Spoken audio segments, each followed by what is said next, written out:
14 вересня. It's September 14, Ukraine Media Center Ukrinform starts its operation. My name is Svetlana Chaparenko, and we start our day with a conversation about the international opportunities of Ukrzaliznytsia. Joining us online is Oleksandra Vasylenko, Director of International Offices of Ukrzaliznytsia. Good morning, dear Miss Alexandra. Good morning. Ms. Alexandra, what is the international strategy of Ukrzaliznytsia? What was already implemented? What are the plans for the nearest and most remote future? Well, thank you for your question. The international strategy is being only formulated.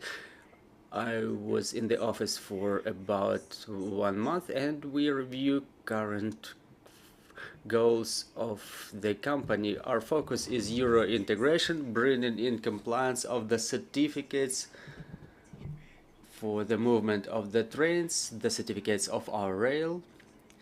We deal with unbundling of Ukrzaliznytsia for efficient joining of European market of railway transportation. Also, we work on raising funds from international financial organizations. In particular, we focus a lot on submission of a project to CEF, the Connecting Europe Facility Program. We submit a lot of projects, currently about 12, and also we work with the partners on successful implementation and support of those projects because they are submitted in partnerships. Also, we develop the transport corridors. We consider alternative options of the northern directions. Recently, there was a visit of Yevgeny Lyashenko, the chair of the board of Ukrzaliznytsia, to Lithuania, and with our Lithuanian partners, we reconsider the map of TEN-T corridors to ensure efficient connection to the northern seaports. We pay a lot of attention to development of our cross-border relations with Romania, Slovakia, Bulgaria, Hungary, our traditional partners and neighbors. And now, when there is a lot of pressure on transportation network of Ukrainian infrastructure, due to the blocking of Black Sea ports, Ukrzaliznytsia tries to ensure the smooth movement of our export goods through western and southwestern borders. Now we work on the access to Constanța port in Romania, and we work quite actively on development of passenger transportation to have Ukrainian passengers delivered to the aviation hubs of Europe.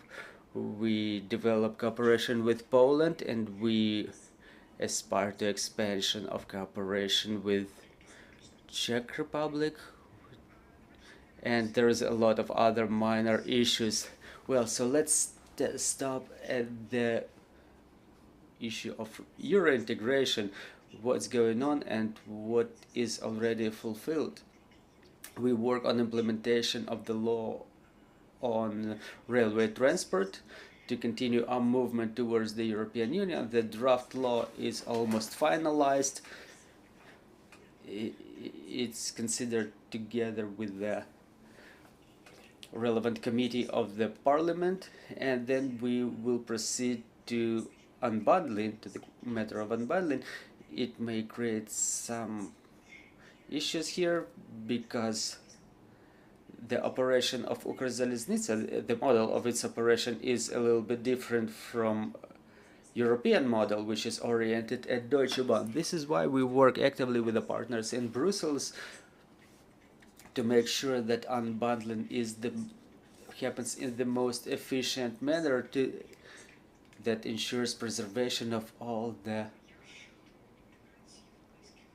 specificities of the company. Well, and talking about the compliance with the European standards, what's going on in this part? Well, we are in active negotiations with the partners. Our infrastructure units work quite closely with our Polish partners, for example, for certification of our employees who drive the locomotives, so they are allowed to cross the border and to continue movement without change of the service teams. So I would say we work gradually on a case-by-case basis, both with the partner countries and nomenclature of certificates. Well, transition from wide to narrow rail is a complicated process, but it's a part of our Euro integration. So what are the prospects in this regard? Well, it's not only lengthy and complicated, but it's also very expensive, because replacing the wide rail with the narrow one is quite expensive. Today we work on some sections of Ukrzaliznytsia railway to lay the narrow lane there. Also, we consider an option of combined railway, where both width railways are present, which is quite an efficient solution. So we work on this issue in cooperation with our European partners, with the neighbors. This process is very active with Poland. We discussed the sections of the railway where it should become narrow, but it requires a lot of investments, so this process should be going gradually. We're talking here not about millions but billions of money. Well, talking about investments, you mentioned that you submit different applications for grants, so can you give us a little bit more detail about the investments, about the grants? What were the funds that you were able to raise for what programs, and what are the plans?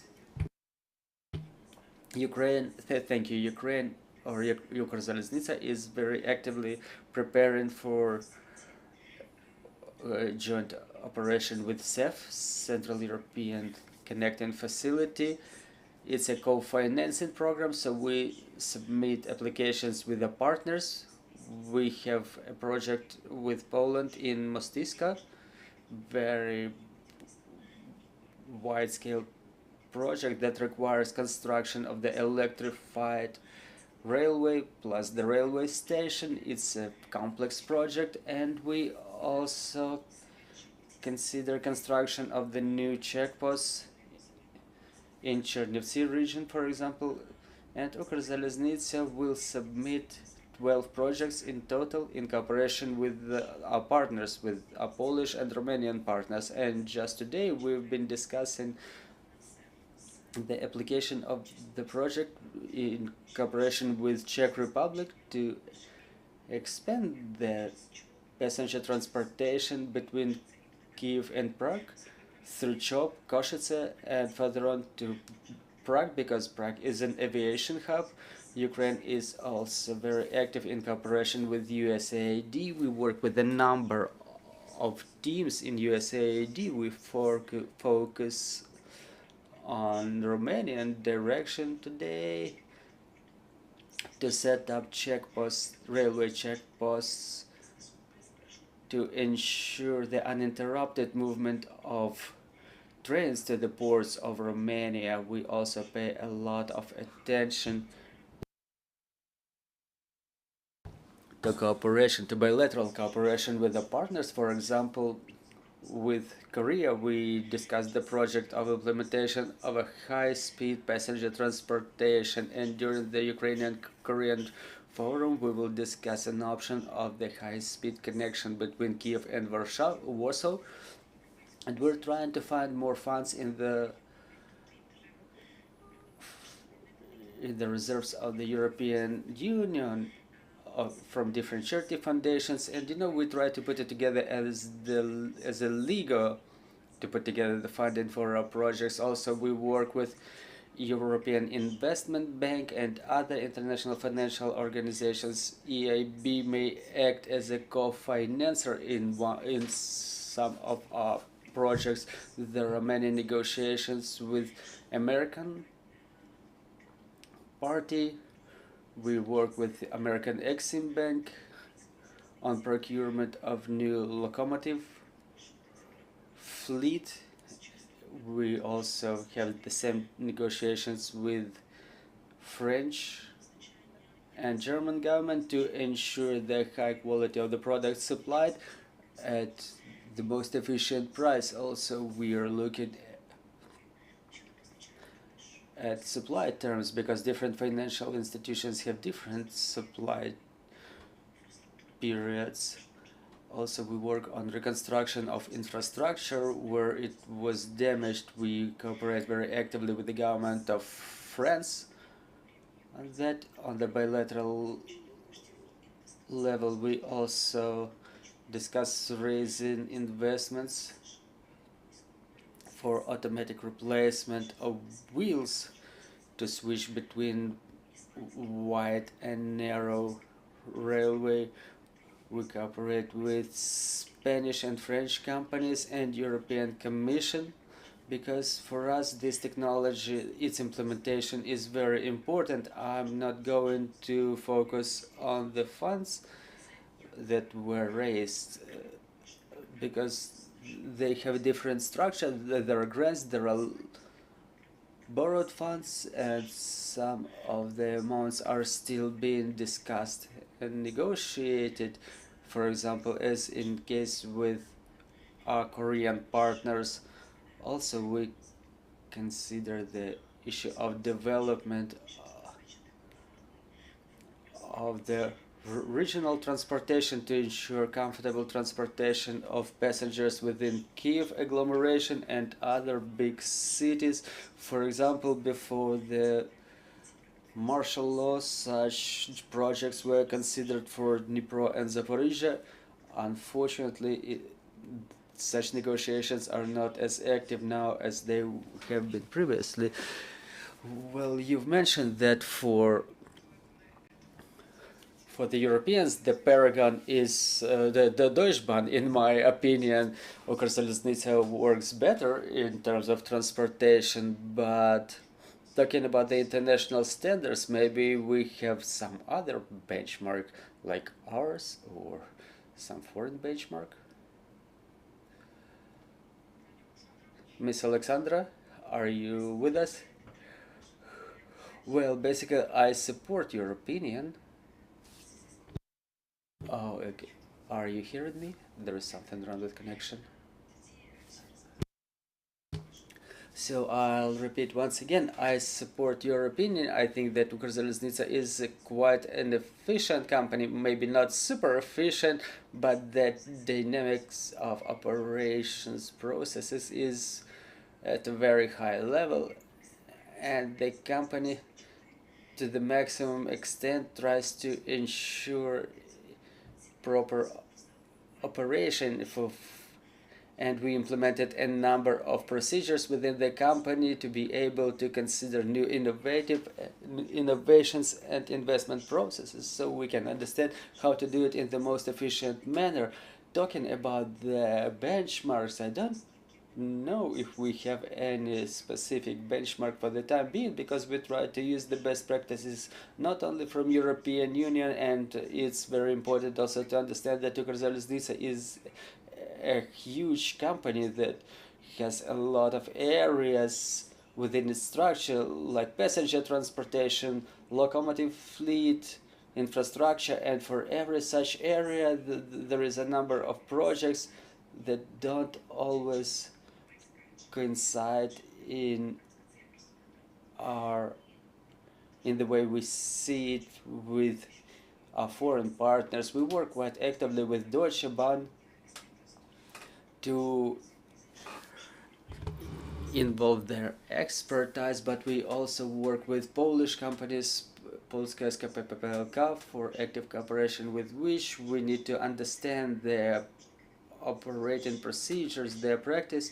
Recently there was a meeting between Mr. Vasylenko and the head of PKP Polska, the Polish railway, and Mr. Nowinski, the president of Polish Railway, during non-formal conversation mentioned that he would like to get more familiarized with the operation processes of Ukrzaliznytsia to ensure such a resilient operation of Polish railways. So I think this is one of the best compliments that we could get about the operations of our company. Well, I think that resilience is about our country in general within the last couple of years. Ms. Oleksandra, what about the tariffs given the inflation in Ukraine and in the world today? Well, it's difficult to comment the tariffs for international transportation. We try to make them as cheap as possible, providing at the same time the highest level service for our clients.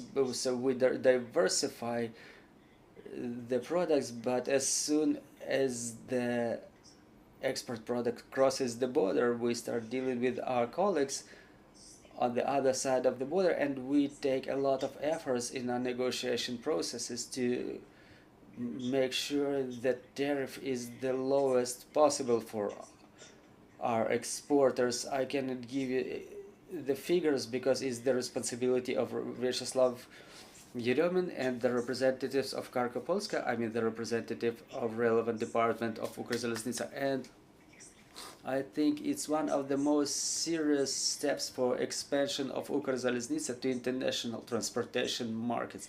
I mean the markets of commercial transportation. And talking about the alternative routes, we have very active negotiations with the partners in the government of Lithuania, with Lithuanian Railway, about compensation of tariffs to make it competitive for our exporters, so we could reach Baltic ports, specifically Klaipėda. It requires not only compensation of tariffs, but serious investments in transportation capacity on that route. But we work on that case together with European Commission. I mean potential compensation of costs, the mechanisms of compensation, and understanding to whom it could be compensated and to what extent. And just a couple of words about the representative offices of Ukrzaliznytsia. What is their geography and how are they managed? For the time being, physically, we have representative of Ukrzaliznytsia in the Republic of Poland, not yet physically created, but there is a plan to create the representative office in Brussels, Belgium, in European Union. We actively cooperate with the partners in European Union to understand how to make it in the most efficient manner possible. There are representatives of Ukraine in a number of countries. As I said, it's Poland, Slovakia, Hungary, Baltic countries, Moldova, and Romania. So it's for people who physically stay in other countries, and over there they solve strategic cooperation issues along with operational matters should there any things arise, like delay of the carriages. So they stay there on spot to solve those problems as soon as possible. And the most active is cooperation with Poland. Well, it's clear about Poland, but why Brussels? Well, because first of all is the capital of European Union, is the access to European institutions, because such things as European integration, certification of our company in European market, it will require an immense amount of contacts in Brussels with the representatives, not only European Commission, but also with the representatives of our partner countries. And in fact, a significant number of European railway companies have their representative offices in Brussels, just like our Polish partners and Deutsche Bahn that I've mentioned. And the Polish partners proposed their support, so we could develop our representative office on the platform of Polish Railway Representative Office. Well, we had such a proposal, and it's important for us to have the direct contact, specifically when the dynamics of European integration, the dynamics of this process of access to the European market. will be more active to make sure we have the quickest access possible and we have the opportunity to solve all of our issues in a prompt manner. Well, let's give the floor to our colleagues so they could ask questions. Good morning, Yulia Abakumova, Ukrinform. You announced a number of projects on renewing of the fleet of Ukrzaliznytsia. Can you give us a little bit more figures? What is planned to be repaired? What is planned to be procured? What will be the companies to be involved in these projects? And do you consider any local Ukrainian manufacturers? I would like to ask you if we talk about the passenger fleet or commercial fleet. Well, let's talk both, please. Well, so let's start with the cargo fleet. For the time being, we consider the supply of locomotives from such countries as Czech Republic, United States of America, and the Republic of France. Those are the proposals that are on the table for the time being and that are being actively negotiated. Obviously, Ukrzaliznytsia takes that decision in cooperation with the relevant ministry. We have an urgent need for locomotives because our locomotives fleet is obsolete, and to ensure the proper transportation, because there is a huge demand for transportation via railway, so we need to procure the locomotives the soonest possible, and we consider different options for this.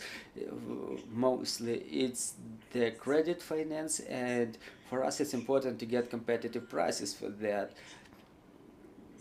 And talking about the passenger fleet, for the time being, the freshest news is the upgrade of intercity fleet, and we are very active in negotiations with our Korean partners because we have certain specimens and we've received quite an attractive proposal. But again, I need to re-emphasize, it's the matter of negotiations and the maximum transparency of those processes, so I cannot say for sure it will be Korea 100%. And talking about high-speed transportation, we also consider some proposals from our Japanese partners who wield a very serious technology in this area. But again, here we're facing some restrictions imposed by European quality standards and European market. And if we talk about high-speed transportation, we need to find some complex solutions. And talking about the number of trains, I mean the passenger trains, here we're talking about 10 trains, 6 carriages each, 6 cars each. We also looking for upgrade of the cargo carriages too. We cooperate with Ukrainian companies where it's possible in every potential contract for supply of any type of products or materials in compliance with the laws of Ukraine. We try to adhere to cooperation with the local manufacturer. Thank you very much. So I'm having another question about the probable passenger routes, different connections between Ukrainian cities and European cities. Thank you. Well, look, now we're trying to expand the number of routes to Poland. We hope that maybe by the end of October, I don't want to set any deadlines, though I hope that we will get the new train from Lviv, Fravaruska to Warsaw that will significantly facilitate the access of the passengers to the market, and the number of tickets, well, it will increase the number of passengers on the train. I hope that we will be able to arrange all the issues and we will be able to provide these service shortly. Also, we're talking about Vienna and Prague today. We want to reestablish the route to Chisinau and to Wilno. This is something that is on the surface now, but here we're talking about the commercial feasibility and demand for such transportation. We understand that we need to provide an option to our passengers to reach not only Warsaw aviation hub, but also to give them the alternative, like Czech Republic, Hungary, Budapest, and Chisinau in Moldova, and hopefully Vilnius, but let's see how soon we will be able to upgrade this route. Obviously, we have plans to expand the geography of our network to different European capitals, but it's also about demand, feasibility, and budget. And of course, there is a lot of technical issues on top of that, like sales of tickets and stuff like that. But first, we need to coordinate their route, and all the rest comes then. But for sure, there will be new trains to Warsaw, and people will not have to look for the tickets for a long time. Well, many Ukrainians wait for these routes. Thank you, Ms. Oleksandra, for your comprehensive answers. I'm reminding you, joining us was Oleksandra Vasylenko, the Director of International Offices at Ukrzaliznytsia. And at 12 o'clock, we will be talking about the role of foreign medical education missions in Ukraine's healthcare system during wartime. Stay tuned.